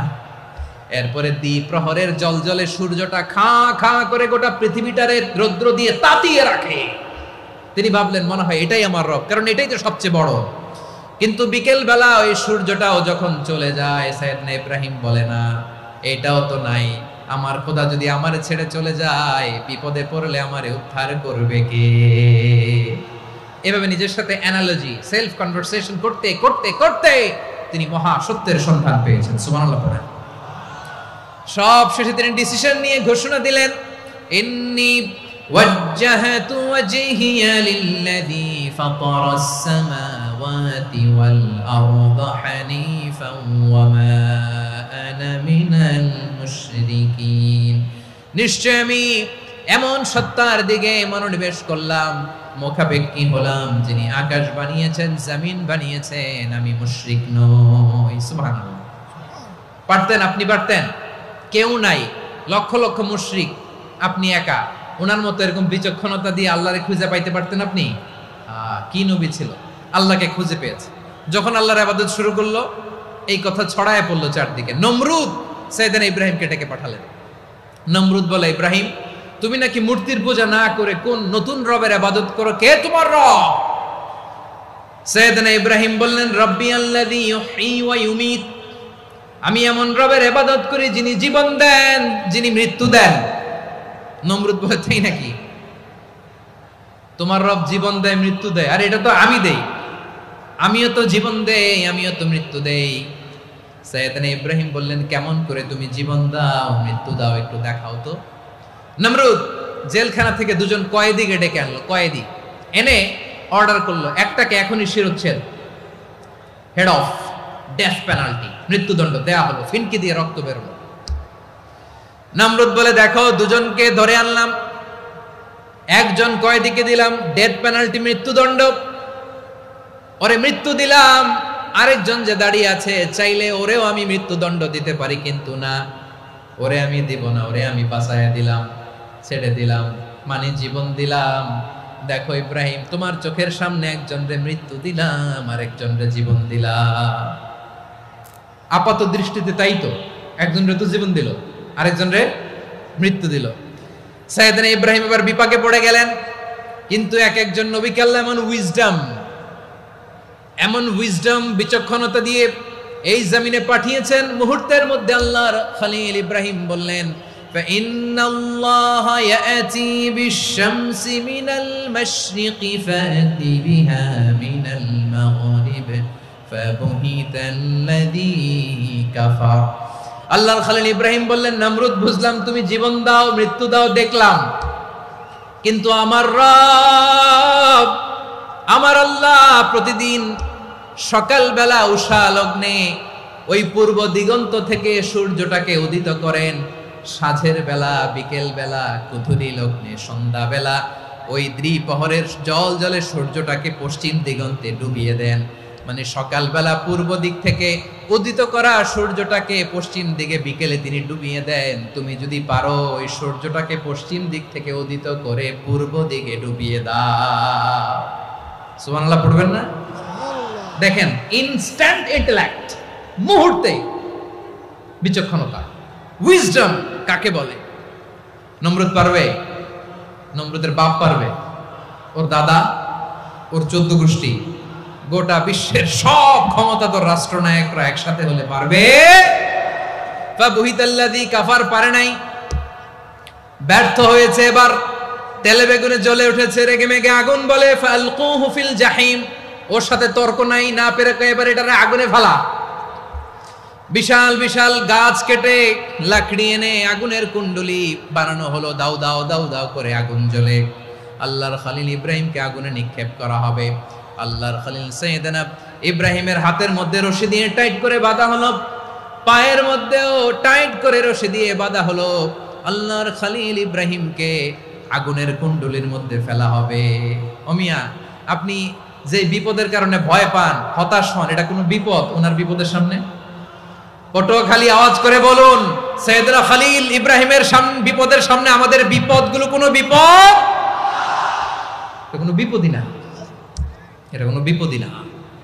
হাত পা বেঁধে টাইট করে নিক্ষেপ করা হবে, সিম্পলি ফেলা যাবে না, কারণ দাও দাও করে দ্য ব্লেজিং ফায়ার, এমন আগুনের কুণ্ডলি, কাছে যাওয়া যায় না, আগুনের উত্তাপে নিক্ষেপ করা হবে। হাতে রশি বেঁধে, পায়ে রশি বেঁধে আল্লাহর খলিল ইব্রাহিম আলাইহিস সালামকে আগুনের মধ্যে নিক্ষেপ করা হবে। আহা, এটার বলে অগ্নি পরীক্ষা। উনি অগ্নি পরীক্ষার সম্মুখীন হয়েছিলেন। এজন্য কঠিন পরীক্ষাকে আমরা অগ্নি পরীক্ষার সাথে তুলনা করি, ঠিক কিনা? সাইয়েদনা জিবরাইল এসে বললেন, ও আল্লাহর খলিল, ওরা তো আপনার হাতও বেঁধে ফেললো, পাও বেঁধে ফেললো, নড়াচড়ার সুযোগ নাই, বলেন আমি জিবরিল ফেরেশতা আপনার জন্য কি করতে পারি? আল্লাহর খলিল ইব্রাহিম বলেন, ও জিবরাইল, তোমার কাছে আমার কোনো চাওয়া পাওয়া নাই। সুবহানাল্লাহ বলেন। তোমার কাছে বলার কিছু নাই, তোমার সাহায্যের আমার দরকার নাই। সাইয়েদনা ইব্রাহিম আলাইহিস সালামকে হাতে পায়ে রশি বেঁধে, হাত পা বাঁধা অবস্থায় জ্বলন্ত অগ্নিকুণ্ডে যখন নমরুদের দলবল নিক্ষেপ করবে, আল্লাহর খলিল কিভাবে নিজেকে আল্লাহর কাছে সঁপে দিয়েছেন, পটুয়াখালীর ভাইরা খেয়াল করে শুনুন। হাত পা বেঁধে আল্লাহর খলিলকে যখন নিক্ষেপ করা হবে, তিনি মুখ ফুটে বলে ফেললেন, হাসবুনাল্লাহু ওয়া নি'মাল ওয়াকিল। হাসবুনাল্লাহু ওয়া নি'মাল ওয়াকিল, আমার জন্য আল্লাহই যথেষ্ট, আমার জন্য আল্লাহই যথেষ্ট। তিনি আমার সবচেয়ে বড় গার্ডিয়ান, তিনি আমার সবচেয়ে বড় অভিভাবক। জিব্রাইলের সাহায্যে অফারকে ফিরিয়ে দিলেন, দুনিয়ার বুকে কারো কাছে কিছু বলেন নাই, মুখ ফুটে বলেছেন হাসবুনাল্লাহ। ও আমার পটুয়াখালীর প্রাণের ভাইয়েরা, খেয়াল রাখবেন, কোন বান্দা তার হাতে থাকা সব চেষ্টাটুকুন করার পরে মুখ ফসকে মুখ দিয়ে যখন বলে ফেলে হাসবুনাল্লাহ, বান্দা যখন হাসবুনাল্লাহ বলে ফেলে, ওই ব্যাপারটা ডিল করার দায়িত্ব স্বয়ং আল্লাহ আরশের উপর থেকে নিয়ে নেয়। আপনি যখন বলে ফেলবেন হাসবুনাল্লাহ, এটা ডিলিং করবে কে তখন? চিল্লায় বলেন না, তিনি কে? বান্দা তার সাধ্যের সবটুকু চেষ্টার পরে নতজানু হয়ে যখন বলবে হাসবুনাল্লাহ, আল্লাহ তুমি আমার জন্য যথেষ্ট, নি'মাল ওয়াকিল, তুমি আমার শ্রেষ্ঠ অভিভাবক, তখন তার কি দরকার না দরকার এটা ডিল করে স্বয়ং আল্লাহ। নিক্ষেপ করা হলো সাইয়েদনা ইব্রাহিমকে অগ্নিকুণ্ডলিতে। হাজার হাজার মানুষের দৃশ্য দেখার জন্য জড়ো হয়েছে এরকম বিশাল ময়দানে। কিন্তু কি অবাক করা ঘটনা, সবাই ভয় পাচ্ছিল, না জানি কি হয়ে যায়। আল্লাহর খলিলকে যখন আগুনের কুণ্ডলিতে নিক্ষেপ করা হয়, আল্লাহর খলিল ইব্রাহিম আগুনের কুণ্ডলীর মধ্যে বসে বসে মানুষগুলোর দিকে তাকিয়ে হাসতে শুরু করে দেয়। কারণ আকাশ থেকে রব্বুল আলামিন স্পেশাল ভার্ডিক্ট নাজিল করেছেন, স্পেশাল হুকুম জারি করেছেন, কুলনা ইয়া নারু কুনি বারদান ওয়া সালামান আলা ইব্রাহিম। ও আগুন, খবরদার, সৃষ্টির শুরু থেকে তোকে একটা ধর্ম আমি বাতলে দিয়েছিলাম, তোর ধর্ম, আগুনের ধর্ম হলো যা পাবে জ্বালিয়ে সারখার করবে। আল্লাহ বলল, ও আগুন, তোর ধর্ম দিয়েছিলাম, তুই সব জ্বালিয়ে পুড়িয়ে সারখার করে দিবি। কিন্তু ক্ষণিকের জন্য আমি তোর জ্বালিয়ে দেওয়ার ক্ষমতাটাকে কেড়ে নিলাম, জ্বালিয়ে ভস্ম করে দেওয়ার ক্ষমতা আমি কেড়ে নিলাম। কুনি বারদান, ঠান্ডা হয়ে যা। কিন্তু এত বেশি ঠান্ডা হবি না আবার আমার ইব্রাহিমের জন্য সর্দি লেগে না যায়। সুবহানাল্লাহ, এত আস্তে বললে হবে? কুনি বারদান, বারদ মানে বরফ, ঠান্ডা। ঠান্ডা হ, কিন্তু এত ঠান্ডা হবি না যাতে আমার ইব্রাহিমের কষ্ট হয়। আগুন বলে আল্লাহ একবার বললাম ঠান্ডা হ, আবার বলো এত ঠান্ডা হবি না যাতে খালিলের সর্দি না লাগে। কেমন ঠান্ডা হব, কেমন এনভায়রনমেন্ট তৈরি করে দেব বলো। আল্লাহ বললেন সালামান আলা ইব্রাহিম, আমার খলিল, আমার কলিজা, আমার ইব্রাহিমের জন্য তুই জান্নাতের গুল বাগিচা হয়ে যা। ও ভাই, নবী মুসার মতো ঈমান হলে রাস্তা হবে সাগর জলে, নবী ইউসুফের মতো ঈমান হলে একে একে দরজা খোলে। নবী ইব্রাহিমের মতো ঈমান যদি আজও থাকে বিদ্যমান, অগ্নিকুণ্ডে দেখতে পাবে খুবসুরত এক ফুল বাগান। কুলনা ইয়া নারু কুনি বারদান ওয়া সালামান আলা ইব্রাহিম। বান্দা যখন মুখ দিয়ে বলে হাসবুনাল্লাহ, আমার আল্লাহ আমার জন্য যথেষ্ট, এই বলে যখন নিজেকে সঁপে দেয়, তার কি লাগবে ওই দায়িত্ব স্বয়ং নিয়ে নেয় কে? সবাই বলেন স্বয়ং নিয়ে নেয় কে? তাহলে আমার প্রিয় ভাইরা, বিপদের শুরুতেই আমরা বলবো ইন্না লিল্লাহ। শুরুতে কি বলবো? এরপরে যেই বাক্যটা পড়ে নিজের পরিস্থিতিকে আল্লাহর দরবারে সঁপে দিব, সেটা হচ্ছে হাসবুনাল্লাহ। সেটা কি? বিষ্ণু বলেন লা ইয়াজালু লিসানুকা রাতাবান মিন যিকরিল্লাহ, সব সময় আল্লাহর স্মরণ দিয়ে, জিকির দিয়ে জিহ্বাটারে সিক্ত রাখো। আর শয়তানু জাসিমুন আলা কলবি ইবনে আদম, শয়তান বনি আদমের কলবে খামচি মেরে বসে থাকে। ফাইদা যাকারাল্লাহ খালাসা, মানুষ যখন আল্লাহর স্মরণ করে জিকির করে শয়তান দৌড়ে পালায়। ওয়া ইদা গাফালা ওয়াসওয়াসা, যখনই বনি আদম গাফেল হয় তখনই শয়তান তার হৃদয়ে ওয়াসওয়াসা দেয়। এজন্য বিপদে পড়লে ইন্না লিল্লাহ, নিজের সব টুকুন করার পরে, নিজের রোল প্লে করার পরে নিজেকে আমরা কি বলে সঁপে দিব? সবাই বলেন, সবাই বলতে হবে। আরো জোরে বলে, মনে থাকবে? বিপদে পড়লে প্রথমে ইন্না লিল্লাহ, এরপরে নিজেকে যখন সঁপে দিব তখন হাসবুনাল্লাহ। এরপরে কঠিন বিপদ যদি যখন বিশ্বনবী পড়তেন তখন কি করতেন? এমন বিপদ মাঝে মাঝে হয় না, দেয়ালে পিঠ থেকে যায়, চোখে মুখে অন্ধকার, কি করব দিশা খুঁজে পাই না, এরকম হয় কখনো? হ্যাঁ, আপনাদের হয়? হয় না? তো জান্নাতে আছেন আপনারা। হয় হয় এরকম হয়েছে না যে দেয়ালে পিঠ থেকে গেছে, চোখে মুখে অন্ধকার, কই যাব, কি করব, বাঁচানোর কেউ না, এরকম হয়েছে কখনো আপনাদের? যদি হয় তাইলে এটার সলিউশন বলবো, না হইলে তো এগুলো বলে লাভ নাই। হয় হয় হয় বিশ্বনবী এরকম কঠিন বিপদে পড়েছেন জীবনের কিছু কিছু মুহূর্তে। ওই মুহূর্তে বিশ্বনবী স্পেশাল দুইটা দোয়া পড়তেন, এই দোয়াগুলো আপনাদেরকে জানিয়ে দেয়। বিশ্বনবী বলেন, কঠিনতম বিপদে যখন পড়বা, দেয়ালে পিঠ থেকে যায়, চোখে মুখে অন্ধকার, বাঁচার কোনো উপায় নাই, তখন পড়বা লা ইলাহা ইল্লা আনতা সুবহানাকা ইন্নী কুনতু মিনাজ জালিমিন। আল্লাহ, তুমি ছাড়া কোনো ইলাহ নাই, তুমি পবিত্র, নিশ্চয় আমি জালিমদের অন্তর্ভুক্ত। সুবহানাল্লাহ বলেন। এই দোয়া সাইয়েদনা ইউনূস আলাইহিস সালাম পড়েছিলেন যখন মাছের পেটে ছিলেন। কিসের পেটে? এবং অনেক মুফাসসিরিন ইকরাম বলেছেন, অনেক আহলুল ইলমরা বলেছেন, এটা হচ্ছে ইসমে আজম। ইসমে আজম এমন দোয়া যেটা দিয়ে দোয়া করলে আল্লাহ দোয়া কবুল করে, কিন্তু এটা কোনটা, এটা নিয়ে ইখতিলাফ আছে। কোন আহলুল ইলম বলেন এই লা ইলাহা ইল্লা আনতা সুবহানাকা ইন্নী কুনতু মিনাজ জালিমিন, এটা হচ্ছে ইসমে আজম। সাইয়েদনা ইউনূস আলাইহিস সালাম পড়েছেন, আপনারা পড়েননি? তুফান হইলে পড়েন না? আমাদের এলাকায় তো এটা খুব, এটার উপর ব্যাপক আমল আছে। পটুয়াখালীতে কি অবস্থা বলেন? পড়েন পড়েন পড়েন পড়েন। একটা গল্প শুনেছিলাম, পাক হানাদার বাহিনী যখন বাংলাদেশে অ্যাটাক করতো, ৭১ সালের ঘটনা বলতেছে, আমরা তো দেখি নাই, শুনছি আর কি। ৭১ যদি দেখতাম এতদিনে রাজাকার হয়ে যেতাম। আল্লাহ আমাদেরকে বাঁচাই দিছে, আল্লাহর মেহেরবানি, ঠিক কিনা বলেন? মন মতো হইলে মুক্তিযোদ্ধা, মন মতো না হইলে রাজাকার। কত কিছু দেখলাম এই শাহবাগের বুকে। আল্লাহ, 71 সালে দেখি নাই, আমরা শুনেছি পাক হানাদার বাহিনী জিজ্ঞেস করত মুসলিম না অমুসলিম চেক করার জন্য, বলতো কালেমা বল, কালেমা বাতাও। তো যারা কালেমা বলতে পারতো পাকিস্তানি বাহিনী নাকি ওদেরকে ছেড়ে দিত, শুনেছি। তো একজনকে, এক বাঙালিরে পেয়ে তার মাথার মধ্যে বন্দুকর নল ধরে বলতেছে কালেমা বল সালে, কালেমা বাতা, কালেমা বল। তো ভয়ের চোটে এই দোয়া পড়া শুরু করছে। ও পড়তেছে লা ইলাহা ইল্লা আনতা সুবহানাকা ইন্নী কুনতু মিনাজ জালিমিন। পাকিস্তানি বলে সালে ये तो मुसीबत का কালেমা है। বাঙালি কয় হাম তো ভি মুসিবত মে হ্যায়। পাকিস্তানি বলে বেটা কোন দোয়া বললি, এটা তো মুসিবতের কালেমা। কয় আমিও তো মুসিবতে আছি, আমার মাথার মধ্যে বন্দুক ধরে তুমি আমারে কালেমা জিজ্ঞেস করো, এখন কোনটা কালিমা আর কোনটা কি দোয়া আমার হুঁশ আছে নাকি?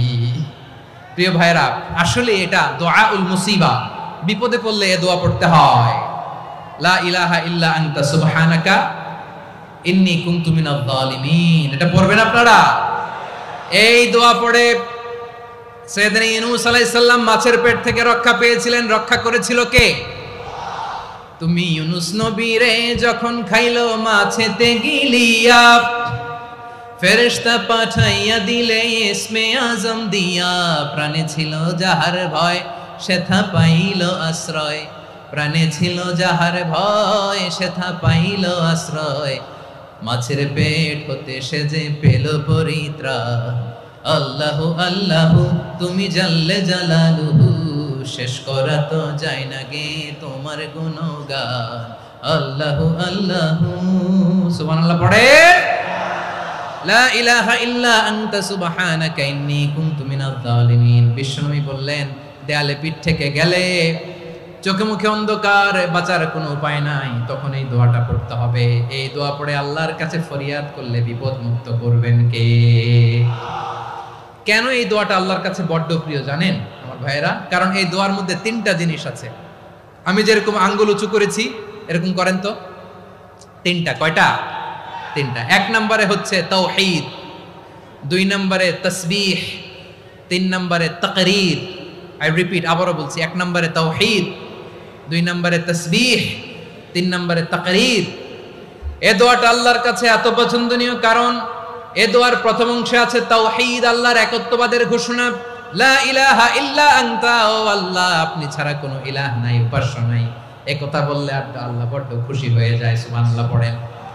এই দোয়ার দ্বিতীয় অংশে আছে তাসবিহ, মানে আল্লাহর প্রশংসা, প্রশংসা সূচক বাণী। সুবহানাক সুবহানাক সুবহানাক, ও আল্লাহ আমি আপনার পবিত্রতা ঘোষণা করছি। সুবহানাক, এই কথা শুনলেও আল্লাহ খুশি হয়ে যায়। সুবহানাল্লাহ পড়েন।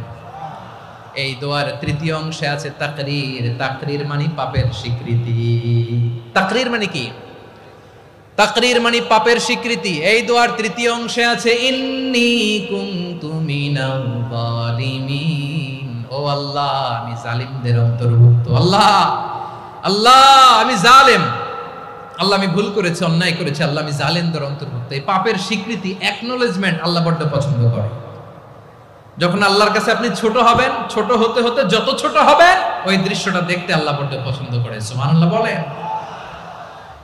3 নম্বর অংশ ইন্নী কুনতু মিনাজ জালিমিন, আল্লাহ আমি জালেমদের অন্তর্ভুক্ত। সাইয়েদনা আদম আলাইহিস সালাম ভুল করে যখন নিষিদ্ধ গাছের ফুল খেয়ে ফেললেন, ফল খেয়ে ফেললেন, আল্লাহ বললেন আদম ক্ষমা পেতে চাইলে তুমি আর হাওয়া মিলে স্বীকৃতি দাও, পাপের স্বীকৃতি। আর পড়ো রব্বানা যালামনা আনফুসানা ওয়া ইল্লাম তাগফির লানা ওয়া তারহামনা লানাকুনান্না মিনাল খাসিরিন। ও আল্লাহ আমি আদম আর হাওয়া যালামনা আনফুসানা, আমরা আমাদের নফসের উপর বড্ড জুলুম করেছি। আল্লাহ ওয়া ইল্লাম তাগফির লানা ওয়া তারহামনা, আপনি যদি ক্ষমা না করেন, আপনি যদি দয়া পরবশ না হন, আপনি যদি রহম না করেন, আমরা তো ক্ষতিগ্রস্তদের মধ্যে শামিল হয়ে যাব। এই দোয়া করার সাথে সাথে সাইয়েদনা আদম আর হাওয়া আলাইহিস সালামকে ক্ষমা করে দিলেন কে? তাহলে এই দোয়ার 3 নম্বর অংশ তাকরীর, এটা আল্লাহ বড্ড পছন্দ করে। আমার কলিজার টুকরা ভাইয়েরা, গুনাহ করে শিকার যেতে হবে, এটা আল্লাহ ভালোবাসেন। সাইয়েদনা আবু বকর রাদিয়াল্লাহু তাআলা আনহু বিষ্ণু ইসা ইসলামকে বললেন, ইয়া রাসূলুল্লাহ আল্লিমনি দুআআন আদউ বিহি ফি সলাতি।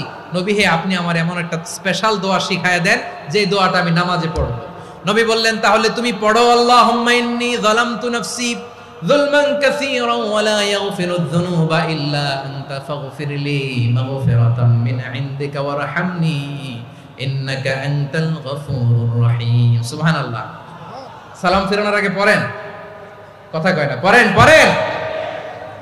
ও আবু বকর, নামাজে যদি দোয়া করতে মনে চায় এই দোয়াটা পড়বা, আল্লাহুম্মা ইন্নী যালামতু নাফসি, আল্লাহ জুলুম করেছি আমার নফসের উপর, যুলমান কাসীরা, অনেক জুলুম, ওয়া লা ইয়াগফিরুয যুনুবা ইল্লা আনতা, আপনি ছাড়া এই জুনুব, এই পাপ ক্ষমা করার দ্বিতীয় কোনো রব নাই। আছে?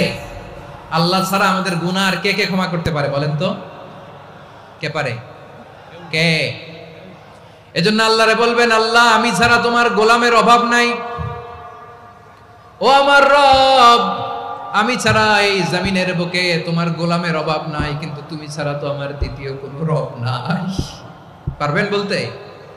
পারবেন? চোখের পানি ছেড়ে আল্লাহরে বলবেন, আল্লাহ তুমি আমার রব, তুমি আমার সব। কি বলবেন? আল্লাহ আমারে রব। সবাই বলুন, আল্লাহ আমারে রব, দমে দমে তনু মনে তারি অনুভব, আল্লাহ আমারে রব। আল্লাহরে বলেন, আল্লাহ তুমি আমার রব, তুমি আমার সব। আল্লাহ আমি ছাড়া এই জমিনে তোমার গোলামের অভাব নাই, তুমি ছাড়া আমার দ্বিতীয় কোনো রব নাই।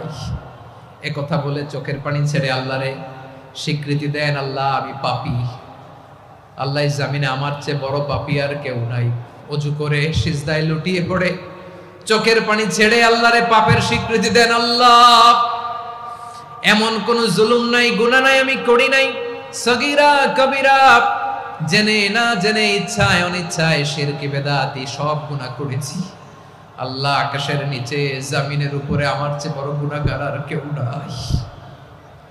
চোখের পানি ছেড়ে আল্লাহরে বলেন, আল্লাহ আমি ছাড়া তোমার গোলামের অভাব নাই, তুমি ছাড়া আমার দ্বিতীয় কোনো রব নাই, তুমি ছাড়া তো কেউ আমার গুনাহ ক্ষমা করার নাই, তুমি আমার রব, তুমি আমার সব। বলতে পারবেন?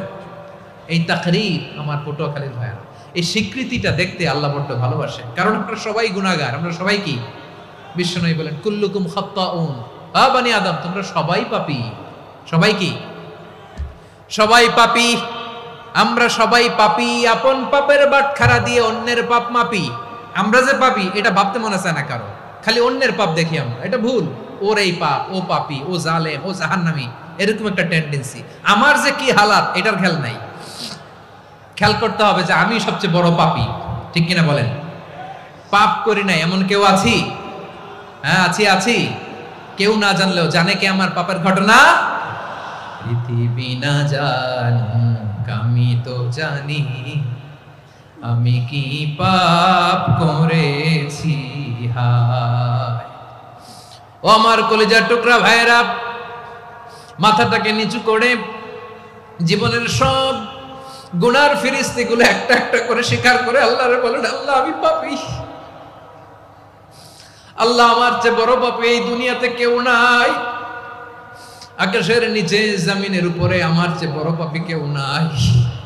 একটা একটা করে আল্লাহ স্বীকার করি আমি পাপী, সব পাপের স্বীকৃতি দিলাম। পৃথিবী না জানুক আমি তো জানি, আমি কি পাপ করেছি হায়। আমার পাপের করলে বিচার, বাঁচার আমার নাই উপায়। দয়াময় তুমি মাফ করো আমায়, মাফ করো আমায়। আল্লাহ তাআলা যদি দয়া করে আমাদেরকে মাফ না করে, আমাদের বাঁচার কোনো উপায় নাই। আপনি কি ভেবেছেন আপনার নামাজ দিয়ে আপনি জান্নাতে যাবেন? আপনি তাহাজ্জুদ গুজার, সেজদা দিতে দিতে কপালে দাগ ফেলেছেন, এটা আপনারা জান্নাতে নেবে না। আপনি এলাকার সবচেয়ে বড় হাতেম তাই দানশীল, এই দানের ভরসায় বসে আছেন, কশিন কালে ওঠা। আমাদের নামাজ, আমাদের রোজা, আমাদের ইবাদত এগুলোকে মিজানের পাল্লায় উঠালে কোনো ওজনই হবে না। তবে আমাদের একটা কৌশল জানা আছে, আমরা আল্লাহর রহমতের ভিখারি। আমরা সেদিন আগেই গুনার স্বীকৃতি দিয়ে দেব। আমরা বলবো, আল্লাহ তুমি প্রশ্ন করার আগে তোমার একটা কথা বলি, আমারে কিছু জিজ্ঞেস করো না, আমি সব করেছি। এমন কোন পাপ নাই যে পাপ আমারে দিয়ে হয় নাই। তোমার রহমত দিয়ে তুমি জান্নাতে পাঠাবা, তোমার দয়ায় জান্নাতে যেতে চাই, আমল দিয়ে না। পারবেন বলতে? কিয়ামতের দিন আমরা বলবো, আল্লাহ আমার আমল দিয়ে জান্নাত চাই না, আমি তোমার দয়া দিয়ে জান্নাত চাই। তোমার দয়া ছাড়া আমার কোনো উপায় নাই। কারণ আল্লাহ যদি বিচার করে বাঁচার কারো উপায় নাই। আল্লাহ যদি বলে ফেলেন তুই এটা করলি কেন, ওখানে গেলি কেন, কোরআনে 1000 বার নিষেধ করলাম তারপরেও এই পাপে জড়ালি কেন, এরকম প্রশ্ন ছুড়ে দিলে আমার উত্তর আছে? বাঁচার কোনো উপায় আছে? রোজ হাসরে হে আল্লাহ আমার করোনা বিচার, আল্লাহ করোনা বিচার। বিচার চাহি না তব দয়া চাই, এ গুনাহগার করোনা বিচার। আপনার আমল দিয়ে জান্নাতে যাবেন?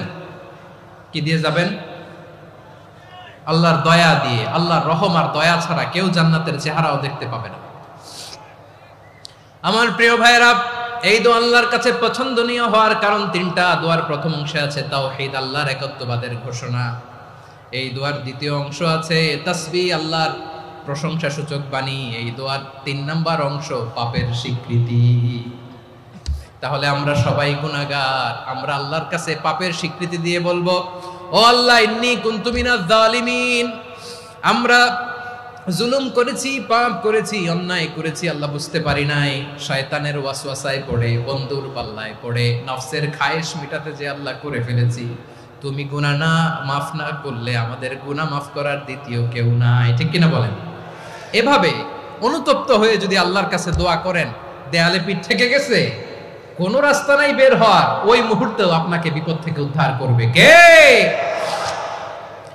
বিশ্বনবী চরম বিপদে পড়লে 2টা দোয়া পড়তেন। প্রথম হলো এটা, লা ইলাহা ইল্লা আনতা সুবহানাকা ইন্নী কুনতু মিনাল জালিমিন। এই দোয়াটা আমরা বেশি বেশি পড়ব প্রিয় ভাইরা। রাজি আছেন? সবাই আওয়াজ করে পড়ুন ইনশাআল্লাহ। আমার প্রিয় ভাইরা, বিপদে পড়লে বিশ্বনবী আরো একটা দোয়া পড়তেন, লা ইলাহা ইল্লাল্লাহুল আযীমুল হালিম, লা ইলাহা ইল্লাল্লাহু রাব্বুল আরশিল আযীম, লা ইলাহা ইল্লাল্লাহু রাব্বুস সামাওয়াতি ওয়াল আরদি ওয়া রাব্বুল আরশিল কারীম। এই যে বললাম, রেকর্ড হয়ে গেছে। এখন তো আর ইনস্ট্যান্ট মুখস্থ না হলো, পরে মুখস্থ করে নেবেন। আল্লাহ ছাড়া কোনো উপাস্য নাই, তিনি সুমহান, মহা সহিষ্ণু। আল্লাহ ছাড়া কোনো উপাস্য নাই, তিনি সুমহান, আরশের অধিপতি। আল্লাহ ছাড়া কোনো উপাস্য নাই, তিনি আকাশের মালিক, জমিনের মালিক, তিনি সুবিশাল আরশের অধিপতি। সুবহানাল্লাহ পড়েন। এই দোয়াটা কেউ যদি পড়ে যদি এর ওসিলা করে দোয়া করে, তাকে বিপদ থেকে মুক্তি দেয় কে? মনে থাকবে আপনাদের? তাহলে বিপদের প্রথম ধাক্কায় কি যেন পড়তে হয়? ইন্না লিল্লাহ। তারপরে কি বলে আল্লাহর কাছে নিজেকে সঁপে দিতে হয়? দেয়ালে পিঠ থেকে গেলে লা ইলাহা ইল্লা আনতা সুবহানাকা ইন্নী কুনতু মিনাজ জালিমিন। 2 নাম্বার হচ্ছে লা ইলাহা ইল্লাল্লাহুল আযীমুল হালিম, লা ইলাহা ইল্লাল্লাহু রাব্বুল আরশিল আযীম, লা ইলাহা ইল্লাল্লাহু রাব্বুস সামাওয়াতি ওয়াল আরদি ওয়া রাব্বুল আরশিল কারীম। মনে থাকবে? ইনশাআল্লাহ বলেন সবাই, আওয়াজ করে সবাই ইনশাআল্লাহ। অনেক সময় এমন হয়, হঠাৎ বিপদের সম্মুখীন হই আমরা, রেডি হয়ে বের হইছে অফিসে, হঠাৎ অ্যাক্সিডেন্টে পড়ে যাই, হঠাৎ পেটের ব্যথায় অজ্ঞান, এরকম হয় না? আপনাদের হয় না? বিষ্ণু ইসলাম বলেন, আকস্মিক দুর্ঘটনার বিপদ থেকে যদি কেউ বাঁচতে চায়, সকাল সন্ধ্যা যেন প্রত্যেকে এই দোয়াটা পড়ে। সকালে যদি 3 বার পড়ে, সন্ধ্যা পর্যন্ত হঠাৎ বিপদ থেকে সে রক্ষা পাবে। To be protected from sudden calamity, sudden disaster, sudden calamity. হঠাৎ বিপদ, হঠাৎ ভয়ঙ্কর কোন আকস্মিক বিপদ থেকে আল্লাহ বাঁচায় দিবে। সকালে পড়লে সন্ধ্যা পর্যন্ত প্রোটেক্টেড, সন্ধ্যাবেলায় যদি 3 বার পরে সকাল পর্যন্ত প্রোটেক্টেড। সুবহানাল্লাহ পড়ে। দোয়াটা কি? দোয়াটা হচ্ছে বিসমিল্লাহিল্লাযী লা ইয়াদুররু মা ইসমিহি শাইউন ফিল আরদি ওয়ালা ফিস সামাই ওয়া হুয়াস সামিউল আলিম। ছোট না? অনেক ছোট, মুখস্থ করবেন। বিসমিল্লাহিল্লাযী লা ইয়াদুররু মা ইসমিহি শাইউন ফিল আরদি ওয়ালা ফিস সামা। ওই আল্লাহর নাম নিচ্ছি যে আল্লাহর নামের বরকতে আকাশ জমিনের কোনো কিছু কারো কোনো ক্ষতি সাধন করতে পারে না। তিনি সর্বশ্রোতা, সর্বজ্ঞ। সুবহানাল্লাহ পড়েন। পড়বেন এই দোয়াটা, বিসমিল্লাহিল্লাযী লা ইয়াদুররু মা ইসমিহি শাইউন ফিল আরদি ওয়ালা ফিস সামাই ওয়া হুয়াস সামিউল আলিম। ফজরের পরে 3 বার, মাগরিবের পরে 3 বার যদি কেউ পড়ে প্রোটেক্টেড, যে কোনো হঠাৎ বিপদ থেকে প্রোটেক্টেড। প্রোটেক্ট করেন কে? ওই আল্লাহর নাম নিচ্ছি যে আল্লাহর নামের ওসিলায় আকাশ জমিনের কোনো কিছু কোনো ক্ষতি করতে পারে না। সুবহানাল্লাহ পড়েন। আচ্ছা, এবার আমাদের জীবনে দুশ্চিন্তা আছে না নাই বলেন? Tension, hyper tension, anxiety, depression, চিন্তা টেনশন নাই এরকম কে কে আছে দেখি? হাত তোলেন। ওই যে হাত তুলছে এক আল্লাহর ওলি, ওই যে। টেনশন নাই তোমার? মাশাআল্লাহ। ও না বুঝে তুলছে, জোকের চোটে, জোশের ঠেলায় ধাক্কায় তুলে ফেলছে। সবার জীবনে টেনশন আছে না নাই? এই দুশ্চিন্তা, পেরেশানি, মারাত্মক পেরেশানি থেকে মুক্তি পাওয়ার জন্য বিষ্ণু ইসলাম 2টো দোয়া পড়তেন। কয়টা? অনেকগুলো পড়তেন। স্পেশাল 2টো দোয়া আজকে আপনাদের শিখায়া যাব। শুনবেন না? কষ্ট হচ্ছে? সংক্ষিপ্ত মুনাজাত দিয়ে দেই। ওরে আল্লাহ, আমি তো 9:30 ক্রস করে ফেলছি মাসুদ ভাই, খেয়াল করে নেই। আরো কয়েক মিনিট? ঠিক আছে, ঠিক আছে। পেরেশানিতে পড়লে, টেনশনে পড়লে এই দোয়াটা, প্রিয় ভাইরা, বিষ্ণু ইসলাম যখন খুব বিপদে পড়তেন, দুশ্চিন্তা ওনাকে ঘিরে ধরতো, উনি পড়তেন ইয়া হাইয়ু ইয়া কাইয়ুম বিরহমাতিকা আস্তাগীথ। ইয়া হাইয়ু ইয়া কাইয়ুম বিরহমাতিকা আস্তাগীথ। ইয়া হাইয়ু ইয়া কাইয়ুম, হে শাশ্বত অবিনশ্বর, হে চিরঞ্জীব, বিরহমাতিকা আস্তাগীথ, তোমার রহমতের উসিলায় তোমার কাছে ফরিয়াদ করি। এটা পড়তেন। আবার আরেক বর্ণনায় এসেছে ইয়া হাইয়ু ইয়া কাইয়ুম বিরহমাতিকা আস্তাগীথ আসলিহ লি শা'নি কুল্লাহু ওয়ালা তাকিলনি ইলা নাফসি তারফাতা আইন। আসলিহ লি শা'নি কুল্লাহ, আল্লাহ আমার সবকিছু আপনি সেটেল করে দেন। আমাদের সব ঝামেলা সেটেল করে দিতে পারে কে? আমরা তো সেটেলমেন্টের জন্য এসপি সাহেবের কাছে যাই, ডিসি সাহেবের কাছে যাই, অমুক ভাইয়ের কাছে যাই, তমুক ভাইয়ের কাছে যাই। এই দোয়া পড়লে আরশের উপর থেকে আপনার ম্যাটার সেটেল করে দিবে কে? তাহলে পড়বেন ইয়া হাইয়ু, এ চিরঞ্জীব। হাইয়ু মানে চিরঞ্জীব, যিনি চিরকাল বেঁচে থাকবেন, মরবেন না। আল্লাহ মরবেন? তার কোনো লয় আছে? ক্ষয় আছে? সূরা রহমানে আল্লাহ বললেন কুল্লু মান আলাইহা ফানি ওয়া ইয়াবকা ওয়াজহু রাব্বিকা যুল জালালি ওয়াল ইকরাম ফাবিআইয়ি আলাই রাব্বিকুমা তুকাযিবান। জমিনে যা আছে সব ফান, ভ্যানিশ হয়ে যাবে, নিশ্চিহ্ন হয়ে যাবে, শেষ হয়ে যাবে, সব বিলুপ্ত হয়ে যাবে একজন ছাড়া। জোরে বলেন তিনি কে? ইয়া হাইয়ু। আমার সাথে আওয়াজ করে পড়েন ইয়া হাইয়ু ইয়া কাইয়ুম ইয়া হাইয়ু ইয়া কাইয়ুম বিরহমাতিকা আস্তাগীথ আসলিহ লি শা'নি কুল্লা ওয়ালা তাকিলনি ইলা নাফসি তারফাতা আইন। এভাবে দোয়া করলে আপনাকে বিপদ মুক্ত করবে কে? এই দোয়াটা কেন পছন্দ আল্লাহর কাছে? কারণ এখানে আল্লাহর 2টা সুন্দর নাম আছে, গুণবাচক নাম, আল হাই, আল কাইয়ুম। এই 2টো নাম আছে এখানে। আবার এই 2টা আয়াতুল কুরসির অংশ। আয়াতুল কুরসির শুরুতে এটা আছে না নাই? হ্যাঁ, আছে না নাই?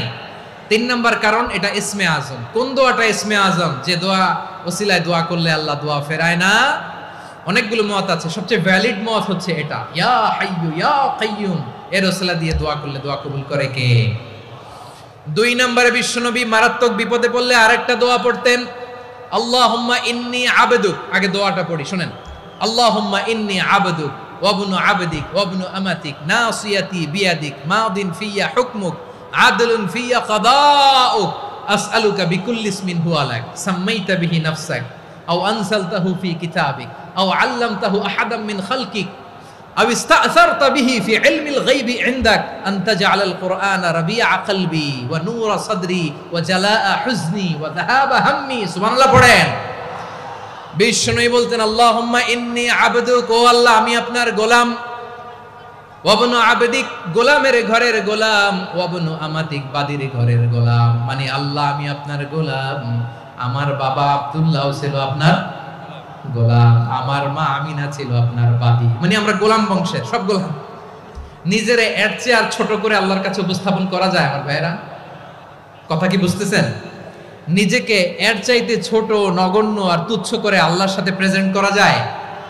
বিশ্বনবী বললেন, ও আল্লাহ আমি আপনার গোলাম, গোলামের ঘরের গোলাম, দাসীর ঘরের গোলাম। নাসিয়াতি বিয়াদিক, আমার মাথার চুলের ছুটি আপনার হাতের মুঠোয়। আপনি ডানে টান দিলে আমি ডানে যেতে বাধ্য, আপনি বাঁয়ে টান দিলে বাঁয়ে যেতে বাধ্য। সুবহানাল্লাহ বলেন। পিছনে দু একজন ভাই দাঁড়ালেন কেন? হ্যাঁ, বসুন। জায়গা চেঞ্জ করতেছে, সেই দুপুর থেকে বসে আছে আমি জানি। মাশাআল্লাহ, কেউ দু একজন বেরিয়েছে, গ্যাপ পূরণ করতেছে। মাশাআল্লাহ পড়েন সুবহানাল্লাহ আলহামদুলিল্লাহ লা ইলাহা ইল্লাল্লাহ মুহাম্মাদুর রাসূলুল্লাহ সাল্লাল্লাহু আলাইহি ওয়াসাল্লাম। বিশ্বনবী বললেন, আল্লাহ আমার মাথার চুলের ঝুঁটি আপনার হাতের মুঠোয়। আচ্ছা, এইভাবে কাকে ধরা হয়? যে খুব ছোট, ঠিক কি না? নিজেকে কত ছোট করলেন বিশ্বনবী। ও আল্লাহ আমার মাথার চুলের ঝুঁটি আপনার হাতের মুঠোয়, আপনি ডানে টানলে আমি ডানে যাব, বাঁয়ে টানলে বাঁয়ে যাব। আল্লাহ আসআলুকা বিকুল্লি ইসমিন হুয়া লাক নাসিয়াতি বিয়াদিক মাদিন ফিয়া হুকমুক, আপনার নির্দেশ আমার উপর কার্যকর হবেই হবে। আদলুন ফিয়া কাদাউক, আপনার ফয়সালা, যেই ফয়সালাই আপনি আমার জন্য করেন এটাই ইনসাফ। সুবহানাল্লাহ বলেন। আমরা আল্লাহর ফয়সালায় সন্তুষ্ট হতে চাই না। কত কমপ্লেইন, আল্লাহ তুমি এটা দিলা না, ওইটা পাইলাম না, ওইটা হইল না রে, এরকম অভিযোগ কমপ্লেইন আমাদের আছে না নাই? আর বিশ্বনবী বলতেন আদলুন ফিয়া কাদাউক, আল্লাহ আমার জন্য তোমার যেটা ফয়সালা এটাই সবচেয়ে শ্রেষ্ঠ ইনসাফ, এর চেয়ে ইনসাফ আর হতে পারে? এভাবে কায়মান বাক্যে আল্লাহর কাছে বিশ্বনবী দোয়া করতেন। এরপরে বিশ্বনবী বললেন, আল্লাহ তোমার যত নাম আছে সব নামের ওসিলায় দোয়া করি, যে নাম তুমি আমাদেরকে জানিয়েছো, যে নাম তুমি আমাদেরকে জানাও নাই, যে নাম তুমি কোরআনে নাজিল করেছো, যে নাম নাজিল করো নাই, যে নাম শুধু নবীদেরকে জানিয়েছো। আর আল্লাহর এমন কিছু চমৎকার চমৎকার সুন্দর সুন্দর নাম আছে, এই নামগুলো রব্বুল আলামিন কাউকে জানাবে না। সুবহানাল্লাহ বলেন। আমরা তো 99 নাম জানি, 100 নাম জানি আল্লাহ, কিন্তু আল্লাহর এমনও কিছু নাম আছে যেগুলো আল্লাহ বিশ্বনবীরও জানায় নাই। এগুলো আল্লাহ ইলমুল গায়বে রেখে দিয়েছেন। দোয়ার সময় বলবেন, আল্লাহ তোমার যেই নামগুলো জানি, যেগুলো জানি না, যেগুলো কোরআনে আছে, যেগুলো নাই, যেগুলো নবীরে খাস ভাবে জানাইছো ওগুলোর উসিলায়, যেগুলো কোনোদিন জানাবাও না তোমার ওই নামের উসিলাও তোমার কাছে চাই। আল্লাহ কোরআনকে আমার হৃদয়ের বসন্ত বানাও, আমার বক্ষের জ্যোতি বানাও, আমার চিন্তা দুশ্চিন্তা তুমি দূর করে দাও। বিশ্বনবী বললেন, এই কালিমাগুলো, এই বাক্যগুলো পড়ে যদি কেউ আল্লাহর কাছে ফরিয়াদ করে, তার হৃদয় থেকে দুশ্চিন্তা কাটিয়ে দিবে কে? পড়বেন, এই দোয়াগুলো পড়বেন। আচ্ছা, সব শেষে বলি, ঋণের বোঝায় যারা জর্জরিত, বিষ্ণু ইসলাম চমৎকার একটা দোয়া শিখিয়েছেন। আমাদের অনেকে ঋণের বোঝায় জর্জরিত, আছে না নাই? এদিকে কেউ আছেন? থাকলে হাত তোলার দরকার নেই, থাকলে এই দোয়াটা পড়বেন। এক সাহাবীর নাম আবু উমামা, নামাজের ওয়াক্ত ছাড়া উনি মসজিদে যেয়ে বসে আছে। বিশ্বনবী বললেন, কিরে আবু উমামা, নামাজের তো ওয়াক্ত হয় নাই, মসজিদে কি? সাহাবী বলে, হুমুমুন লাজিমাতনি ওয়া দুয়ুন, নবী গো ঋণের বোঝায় এমন টেনশনে আছি, ঘরে থাকতে পারলাম না, মসজিদে চলে আসছে। বিশ্বনবী বলেন, আমি কি তোমার এমন একটা দোয়া শিখাবো যেটা পড়লে আল্লাহ তাআলা তোমার ঋণের বোঝা হালকা করে দিবে? আবু উমামা বললেন, ইয়া রাসূলুল্লাহ, অবশ্যই শিখাবেন। বিশ্বনবী বললেন, তাহলে তুমি পড়বা, আল্লাহুম্মা ইন্নী আউযু বিকা মিনাল হাম্মি ওয়াল হাযান ওয়া আউযু বিকা মিনাল জুবনি ওয়াল বুখল ওয়া আউযু বিকা মিন গালাবাতিদ দাইনি ওয়া কাহরির রিজাল। ও আল্লাহ, তোমার কাছ থেকে দুশ্চিন্তা থেকে পানাহ চাই, কৃপণতা, ভীরুতা, অলসতা, কার্পণ্যতা, এই সব কিছু থেকে, মানুষের কঠোরতা, আমার উপর মানুষের আধিপত্য এবং ঋণের বোঝা থেকে পানাহ চাই। এই দোয়াটা যখন বিশ্বনবী শিখাই দিলেন, আবু মামা বারবার এই দোয়া পড়ে, আল্লাহুম্মা ইন্নী আউযু বিকা মিনাল হাম্মি ওয়াল হাসান ওয়া আউযু বিকা মিনাল আজজি ওয়াল কাসাল ওয়া আউযু বিকা মিনাল জুবনি ওয়াল বুখল ওয়া আউযু বিকা মিন গালাবাতিদ দাইনি ওয়া কাহরির রিজাল। আবু মামা বলে এই দোয়া আমি পড়তে লাগলাম। কিছুদিন পরে দেখা গেল বিশ্বনবীর শেখানো এই দোয়ার বদৌলতে আল্লাহ তাআলা আমার সব ঋণ পরিশোধের ব্যবস্থা করে দিয়েছেন। পড়বেন। আমার প্রিয় পটুয়াখালীর ভাইরা, বিশ্বনবীর জামাতা সাইয়্যিদিনা আলী রাদিয়াল্লাহু তাআলা আনহুর কাছে এক লোক এসে বলে, হে আলী, ঋণের বোঝায় আমি জর্জরিত, আমার কিছু অর্থ দিয়ে সাহায্য করো। সাইয়্যিদিনা আলী রাদিয়াল্লাহু তাআলা আনহু বললেন, আমি কি তোমারে এমন একটা দোয়া শিখাবো যেটা বিশ্বনবী আমাদের শিখিয়েছেন? এই দোয়া যদি তুমি পড়ো, লাউ কানা আলাইকা মিসলু জাবালিন কাবীরিন দাইনান আদাল্লাহু আনকা, পাহাড় পরিমাণও যদি ঋণের বোঝা হয়, আল্লাহ এটা পরিশোধের ব্যবস্থা করে দিবেন।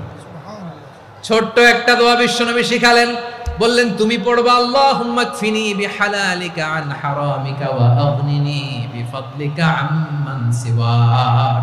মুখস্থ আছে? হ্যাঁ আছে। আল্লাহুম্মা কফিনি বিহালালিকা আন হারামিক, আল্লাহ তোমার হালাল দিয়ে আমাকে পরিতুষ্ট করো, হারাম থেকে বাঁচিয়ে রাখো, আর তোমার অনুগ্রহে মানুষের মুখাপেক্ষী যেন আমি না হই, আমি যেন সবসময় তোমার মুখাপেক্ষী হয়, ওই তৌফিক দিও। সুবহানাল্লাহ পড়েন। এই দোয়া বেশি বেশি পড়লে ঋণের বোঝা হালকা করে দিবে কে? তাহলে প্রিয় ভাইয়েরা, বিপদে পড়লেই প্রথমে কি পড়বেন?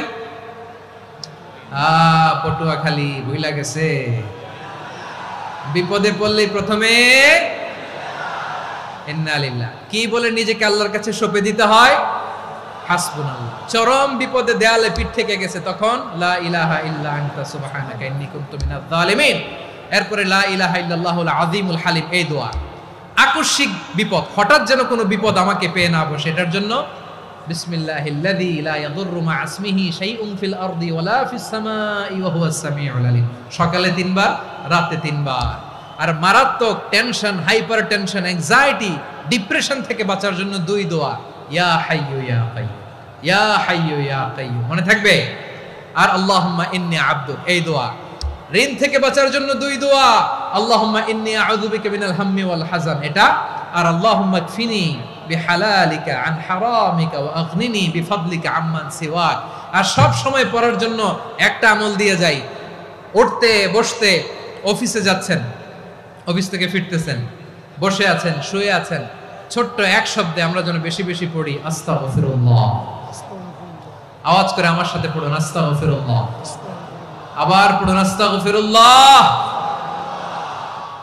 আল্লাহ রাসূল সাল্লাল্লাহু আলাইহি ওয়াসাল্লাম বলেন, মান লাজিমাল ইস্তিগফার, যে সব সময় এরকম ইস্তিগফারের সাথে লেগে থাকে, জাআলাল্লাহু লাহু মিন কুল্লি দিকিন মাখরাজা, আল্লাহ তাআলা তাকে কোনো বিপদে আটকান না, সে জীবনে আটকাবে না, যে কোনো বিপদে আল্লাহ তার রাস্তা বের করে দিবে।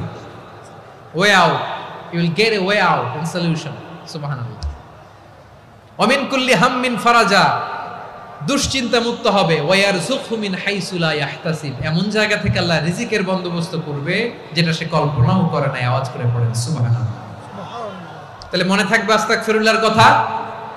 সব শেষ কথা বলবো, সব শেষ আমার প্রিয় ভাইয়েরা। এটা গেল নিজের বিপদ। কিসের বিপদ? নিজে যদি বিপদে পড়েন। অন্যের বিপদ যদি দেখেন, এটার জন্য একটা দোয়া আছে। অনেক সময় আমরা দেখি হাসপাতালে ক্যান্সারের 3rd স্টেজে চলে গেছে, লোকটা হ্যাংলা হয়ে, চিকন হয়ে, হায়রে কি কষ্ট পায়, দেখি না? বিষ্ণু বলে, একটা দোয়া যদি কেউ অন্যের কোনো বিপদ দেখে পড়ে, ওই বিপদ তার জীবনে কখনো আসবে না। শুনবেন? শোনার আগ্রহ আছে? অনেক সময় হয় যে আমরা মহাসড়ক দিয়ে যখন চড়ি, দুর্ঘটনায়, আইরে আল্লাহ, দুর্ঘটনায় মানুষের মাথা একদিকে, দেহ আরেকদিকে, ব্লিডিং, এরকম হয় না? আল্লাহ তুমি হেফাজত করো। বিশ্বনবী বলেন, এই দুর্ঘটনা দেখে কেউ যদি এই দোয়াটা পড়ে, তার জীবনে সে কোনোদিন এরকম অ্যাক্সিডেন্টের সম্মুখীন হবে না। শুনবেন? বিশ্বনবী বলেন, অন্যের বিপদ দেখে কেউ যদি পড়ে, আলহামদুলিল্লাহিল্লাযী আফানি মিম্মা বতালাকা বিহি ওয়া ফাদ্দালানি আলা কাসীরিম মিম্মান খালাকা তাফদীলা, মানে প্রশংসা সে আল্লাহর, যে আল্লাহ তাআলা তোমাকে যেই জিনিস দিয়ে পরীক্ষা করেছে, আমাকে ওইটা থেকে বাঁচিয়ে দিয়েছে। তোমাকে আল্লাহ যেই বিপদে ফেলেছে, আমাকে ওই বিপদ থেকে তিনি মুক্ত রেখেছে, আর তার অনেক সৃষ্টির উপর আমাকে তিনি প্রাধান্য দিয়েছে। সুবহানাল্লাহ পড়েন। যে কোনো বিপদ, কারো ক্যান্সার দেখে যদি এই দোয়াটা আপনি বিশ্বাসের সাথে পড়েন, জীবনে কোনোদিন ক্যান্সার রোগে আক্রান্ত হবেন না। দুর্ঘটনা দেখে যদি পড়েন, ওই দুর্ঘটনা আপনাকে স্পর্শ করবে না। যে কোনো কারো বিপদ দেখে যদি কোনো বিশ্বাসী বান্দা এই দোয়া পড়ে, বিশ্বনবী বলেন লাম ইউসিবহু যালিকাল বালা, ওই বিপদ তাকে আর ধরবে না। উফিয়া মিনহু মিন যালিকাল বালা কাইনাম মা কান, সে যতদিন হায়াত পাবে কোনোদিন ওই বিপদ তাকে স্পর্শ করবে না। এই দোয়াটা পড়তে রাজি আছেন আমার প্রিয় ভাইরা? তাহলে পুরো আলোচনার সেন্ট্রাল থিম হচ্ছে আমাদের জীবনে বিপদ আসবে, কষ্ট আসবে, দুঃখ আসবে, কিন্তু বিপদে আপদে আমরা হাল ছেড়ে দিব না, হতাশ হব না। মুমিন হতাশ হয় না, নিরাশ হয় না, হাল ছেড়ে দেয় না। মুমিন ভরসা রাখে একজনের উপর। আওয়াজ করে বলুন, যিনি কে? বিপদে পড়লে আমাদেরকে উদ্ধার করে কে? আবার আমাদেরকে যদি কোনো নেয়ামত আল্লাহ দিতে চান, ওইটা কেড়ে নেওয়ার ক্ষমতা কারো আছে? তাহলে আমরা কানেক্টিভিটি বাড়াবো কার সাথে? আমাদের প্রার্থনার ফরিয়াদের হাত তুলবো কার কাছে?